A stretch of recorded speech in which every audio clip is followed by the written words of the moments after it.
it's Barry, and of course, the PlayStation 5 Pro has been revealed to drop next month. Many people are excited for it. Many people are already put in their pre-orders, eagerly awaiting their consoles. Many people online are hating on the PS5 Pro, saying it's the worst value in gaming, saying it's not worth the money, not worth the upgrade. And of course, many people are subjective on the PS5 Pro, but one thing that isn't subjective is the fact that you are not getting a disc reader included with your PS5 Pro. You're gonna have to purchase that extra externally for about $90 on Amazon. And of course, guys, we are gonna do some digging today to kind of figure out the real reason behind why this is actually happening. But before we do, I'd really appreciate it if you could just smash that like button and hit that subscribe bell, as it really does help me out for the YouTube algorithm and all that. Not yet monetized, so there is affiliate links down below if you're getting anything off Amazon. It does support the channel, and I'm kind of trying streaming, so it's streaming 3 times a week on Twitch. Of course, it's in my link down below. You could go ahead and follow it if interested. But as always,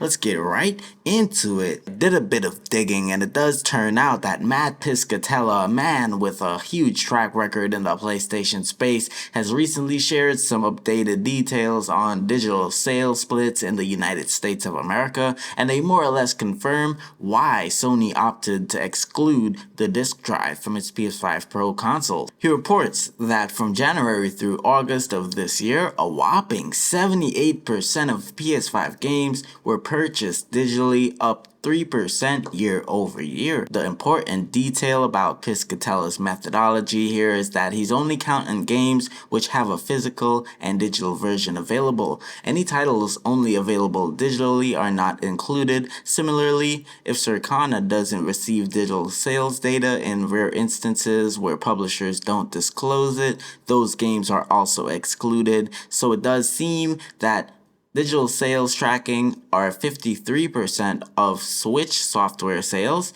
and it's actually 78% on the PS5. So that's a huge jump and leap in comparison. However, many people do still play physical on Nintendo, but it seems that year over year it is growing, and the rate of people only buying digital games are getting greater and greater despite the online outcry for many people to buy CDs.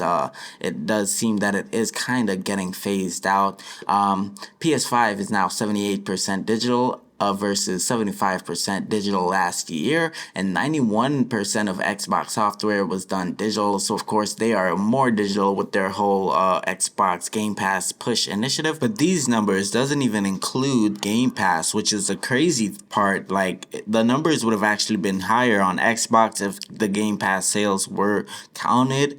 So really nobody buys CDs on Xbox. Nobody cares about physical media at all. So an all digital Xbox in the future does seem very plausible and very likely to happen given these staggering numbers. Of course, they're not even going to bother with the CD drive. Like, why would they?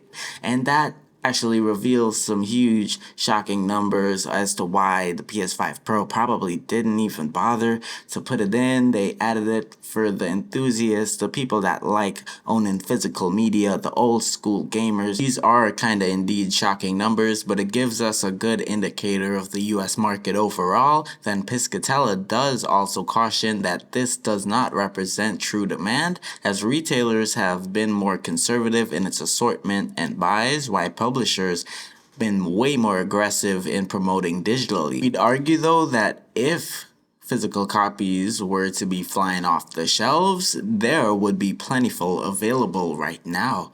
And for the sake of comparison, the Nintendo Switch in the same period posted a 53 digital split, while Xbox Series X and S tailed an outrageous 91. So that's a huge discrepancy between Nintendo and Xbox, guys. So this does seem to be the real reason as to why PlayStation didn't even bother to put a Blu-ray reader in their PS5 Pro. None of this is to say that physical is going to be dead by any means. 22% of PS5 sales are still a reasonable number for CDs, and certainly enough to make printed Blu-rays worthwhile, but it does help illustrate Sony's thinking when coming to the PS5 Pro. Optional disc drive, some may say it's $100 additional expense, but others who primarily play games from the PS Store could equally argue that it's $100 savings. So it's kind of a win-lose lose, win-win kind of thing. The ratio in favor of digital game sales will likely continue to increase on the PS5,